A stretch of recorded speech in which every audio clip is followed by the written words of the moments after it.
Joining us now, the man who gave the Republican response to President Obama last night, Senator Marco Rubio of Florida. Good morning, Senator. Thanks for joining us this morning. Good morning, George. Thank you. So you laid out some very clear differences with the president last night on the core economic issues. I want to try to tease out where there might be some common ground. Let's go through the issue of guns to begin with. You said that we can't have any proposals that unconstitutionally undermine Second Amendment rights. But do you agree with the president that there should at least be an up or down vote on his proposals? Well, I mean, you can say that about any issue in Washington, and certainly if that's the way it works through, it has to work through the legislative process. There are other issues that should have an up and down vote as well. We should have a budget. We should have a real plan to save Medicare. We should have a real plan to grow our economy. We should have a real plan for tax reform. All these deserve an up and down vote again as well. Now, as I said last night, we were all heartbroken and we are all sympathetic about what happened in Connecticut, and we need to prevent that from happening again. Unfortunately, all these things the president is proposing, none of them would have prevented what happened in Connecticut. I think we need to look at the real root causes of violence in America. And on the issue of immigration, the president said he wanted a responsible pathway to earn citizenship. You've signed on to bipartisan principles that also call for a path to citizenship, but you didn't repeat it last night. Do you still share that goal?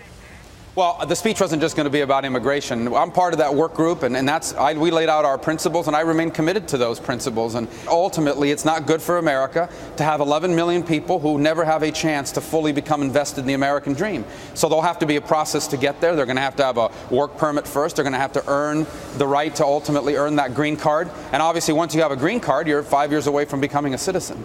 The big clash with the president last night on those core economic issues. And as you know, those across-the-board budget cuts are coming fast on March 1st, a potential government shutdown at the end of March. The president last night asked members of Congress to promise not to shut down the government, not to do anything that would undermine the full faith and credit of the United States. Can you take that pledge? No one here is talking about shutting down the government.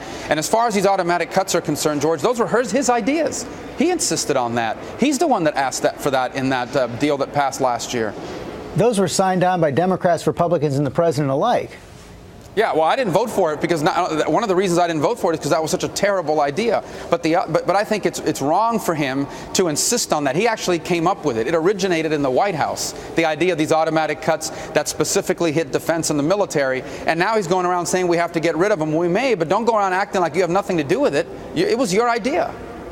Well, the president preferred an alternative, as you know. He wanted to have a broader agreement with Democrats and Republicans to avoid the sequester. That was the fail-safe. Well, we all prefer that. I mean, and the question, of course, is if he really prefers a broader alternative, when does he offer? When is he going to offer it? President Obama's been president now for 4 years and a month. The budgets he has offered are so ridiculous, George, that not even Democrats in the Senate would vote for them. Finally, I got to ask you about that water bottle last night. Twitter went a little bit wild. You tweeted out the water bottle yourself. You got it there again. You showed an ability to laugh at yourself. Do you have anything to add to that tweet from last night? I needed water. What am I going to do? It happens. God has a funny way of reminding us we're human. Well, you have a big smile on your face this morning. Thanks for joining us. Thank you, Jordan.